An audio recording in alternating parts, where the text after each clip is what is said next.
Pahalgam attack के बाद से ही पाकिस्तान से सारे रिश्ते तोड़ लिए गए हैं। पहले भारत सरकार ने पाकिस्तान के ऊपर कई बैन लगाए, जिसमें सिंधु जल समझौते को रोकने का फैसला भी शामिल था। लेकिन अब पाकिस्तान की भी गीदड़ भभकी सामने आई है। पाकिस्तान ने अब भारतीय विमानों के लिए अपने हवाई क्षेत्र को बंद कर दिया है। पाकिस्तान ये सोच रहा होगा कि इससे भारत को नुकसान होगा, लेकिन उसके इस फैसले का खामियाजा उसे भी भुगतना पड़ेगा।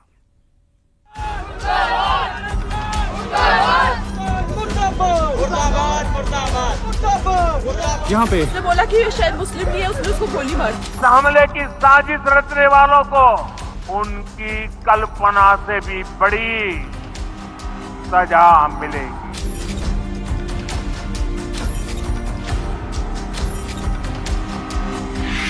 भारत के बैन वाले एक्शन से बिलबिलाया पाकिस्तान। पानी रुका तो सूख गया पाकिस्तान का हलक। पाकिस्तान के पतन का काउंटडाउन शुरू। देश के दुश्मनों ने भारत की आत्मा पर हमला करने का दुस्साहस किया है। पहलगाम में हमले के बाद से ही पाकिस्तान से हर रिश्ते खत्म हो गए। भारत की तरफ से पाकिस्तान के खिलाफ कई बड़े बैन के बाद पाकिस्तान ने भी गीदड़ भभकी देने की कोशिश की। पाकिस्तान की नेशनल सिक्योरिटी कमेटी ने 1972 में शिमला समझौते को रद्द करते हुए सभी द्विपक्षीय समझौते स्थगित कर दिए, जिसमें व्यापार पर रोक, वाघा बॉर्डर बंद करना शामिल है। इसके साथ ही पाकिस्तान ने भारत के लिए अपना हवाई क्षेत्र भी बंद कर दिया है। जबकि इससे पहले पीएम मोदी की अगुवाई में हुई सीसीएस यानी कैबिनेट कमेटी ऑन सिक्योरिटी की बैठक में पाकिस्तान के खिलाफ कई कड़े फैसले लिए गए थे, जिनमें 65 साल पुरानी सिंधु जल संधि को रोकना, वीजा प्रक्रिया बंद करना, पाकिस्तान के रक्षा सलाहकारों को हटाना, अटारी वाघा चेक पोस्ट बंद करना, पाकिस्तानी नागरिकों की एंट्री बैन करना, सभी पाकिस्तानी नागरिकों को भारत छोड़ने जैसे आदेश शामिल हैं।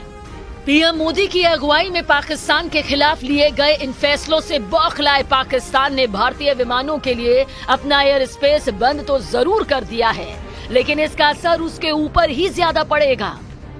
लेकिन पहले एयर स्पेस बंद होने से भारत पर कितना असर होगा ये जानना जरूरी है। पाकिस्तान के एयर स्पेस बंद करने से उत्तर भारत से यूरोप, अमेरिका और पश्चिम एशिया जाने वाली फ्लाइट्स पर असर पड़ेगा। इन उड़ानों को अब गुजरात या महाराष्ट्र के रास्ते अरब सागर की ओर मुड़ना पड़ेगा, जिससे उड़ान का समय औसतन 70 से 80 मिनट बढ़ जाएगा। इससे भारतीय एयरलाइनों को ज्यादा ईंधन खर्च करना पड़ेगा, जिससे उन्हें घाटा होगा। लेकिन सबसे बड़ा नुकसान पाकिस्तान को खुद होता है। पिछली बार एयर स्पेस बंद करने से पाक को करीब $50 मिलियन यानी लगभग 400 करोड़ रुपए की आमदनी का नुकसान हुआ था।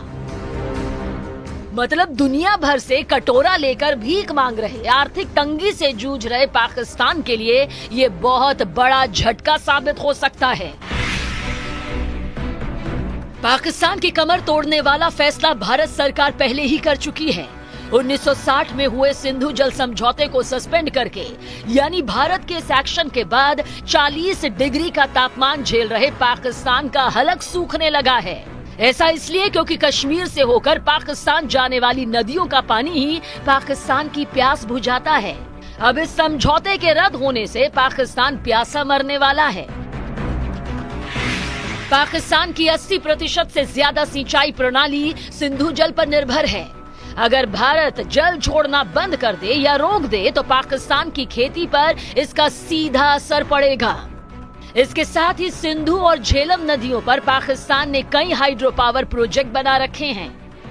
पानी रुकने से बिजली उत्पादन घटेगा, जिससे देश में ऊर्जा संकट और ज्यादा भयानक रूप ले सकता है।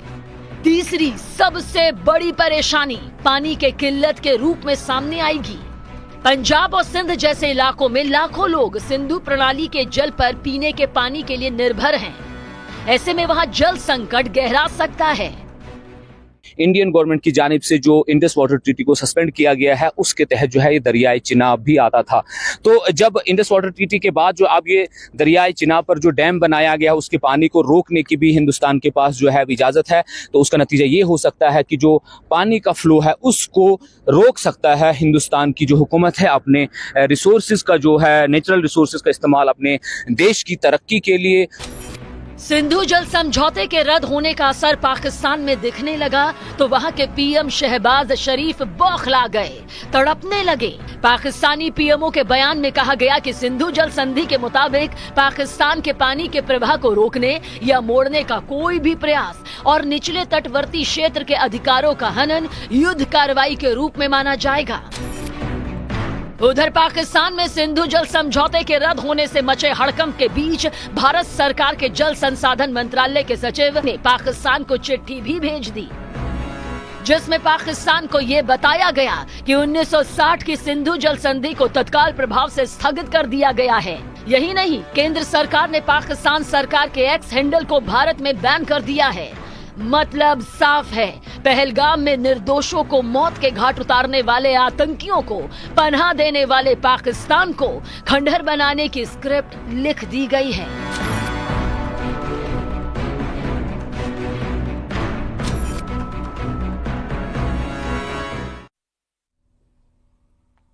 सुरक्षा बलों ने पहलगाम की बैसरन घाटी में पर्यटकों को गोली मारने वाले आतंकियों की तलाश तेज कर दी है। न सिर्फ पहलगाम बल्कि आसपास के कई जिलों में सर्च ऑपरेशन चल रहा है। आतंकियों को तलाश निकालने के लिए ड्रोन से लेकर हेलीकॉप्टर तक का इस्तेमाल किया जा रहा है ताकि किसी भी सूरत में पर्यटकों को निशाना बनाने वाले आतंकी बचकर भाग न जाए। पहलगाम की बैसरन घाटी को बंद करने के बाद पूरे इलाके में सर्च ऑपरेशन शुरू किया गया। जगह जगह सुरक्षा बलों की नई चौकियां बनाई गई हैं। इसके अलावा पूरे इलाके को घेरकर जंगलों में आतंकियों की तलाश तेज कर दी गई है। सीआरपीएफ की एक और टीम जो क्यूआरटी टीम है, क्विक रिस्पांस टीम, निकल चुकी है इस ऑपरेशन को अंजाम देने के लिए। इन्हें बताया गया है कि एक इलाके को घेरना है।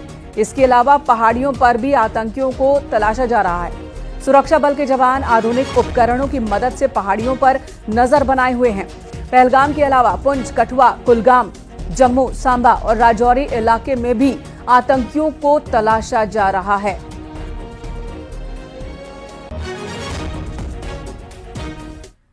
सीआरपीएफ की एक और टीम जो क्यूआरटी टीम है निकल चुकी है इस ऑपरेशन को अंजाम देने के लिए। इनको बताया गया है कि एक और एरिया को घेरना है और आप देख सकते हैं ये तैयारी कर रहे हैं और यहां से निकल रहे हैं, पूरी तरह से मुस्तैद है। यहां पे क्यूआरटी आप देख सकते हैं कि क्यूआरटी के बाकी लोग लगातार इस एरिया में हैं और ये आ रहे हैं और आगे की तरफ जा रहे हैं। और ये आप देख सकते हैं किस तरीके से हर चीज पे नजर है। ये देख सकते हैं आप, यहां पर ही पहाड़ों पे नजर रखी जा रही है। ये देख सकते हैं आप किस तरीके से दूरबीन, जो लेटेस्ट गैजेट्स हैं सीआरपीएफ के पास, उनके जरिए इन पूरे माउंटेन्स को खंगाला जा रहा है। इन पूरे माउंटेन्स पे नजर रखी गई है। लेटेस्ट आधुनिक चीजों का इस्तेमाल किया जा रहा है। ये देख सकते हैं आप, ये क्यूआरटी यहां से अभी निकल रही है दूसरे एरिया के लिए। हो सकता है कहीं पर इंफॉर्मेशन मिली हो कि किसी और एरिया में यहां पे सर्वेलेंस करनी है और ये टीम यहां से अब तैयार हो रही है। ये टीम निकल रही है और अब यहां ये फिर से जिस तरीके से पहाड़ों पे सर्वेलेंस की जा रही है, अब ये पूरी टीम यहां से निकल रही है आगे की ओर। तो फिलहाल ऑपरेशन जो है ये लगातार चलाया जा रहा है, बड़े पैमाने पे ये ऑपरेशन जारी है और ढूंढा जा रहा है उनको जिन्होंने ये अटैक किया है।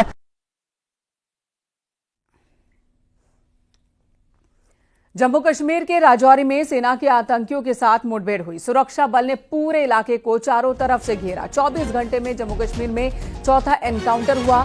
दोनों तरफ से भारी गोलीबारी हुई। जेएनके के राजौरी में आतंकियों से मुठभेड़। सुरक्षा बलों ने पूरे इलाके को घेर लिया है। दोनों तरफ से गोलीबारी जारी है।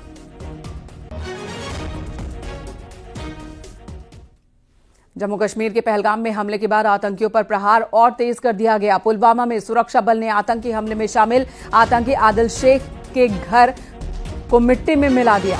बताया जा रहा है कि आदिल शेख पहलगाम हमले में शामिल था, जिसमें 27 पर्यटकों की जान गई।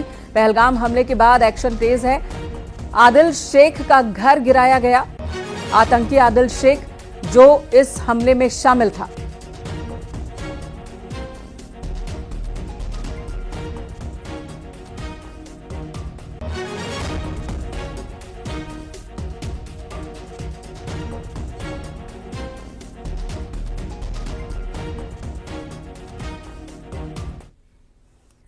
इधर आरएसएस प्रमुख मोहन भागवत ने गुरुवार को पहलगाम में हुए आतंकी हमले की निंदा की और कहा कि आतंकवादियों ने लोगों से उनका धर्म पूछने के बाद हत्या की। हिंदू कभी ऐसा नहीं करेगा। मोहन भागवत ने आगे कहा कि ये लड़ाई धर्म और अधर्म के बीच है।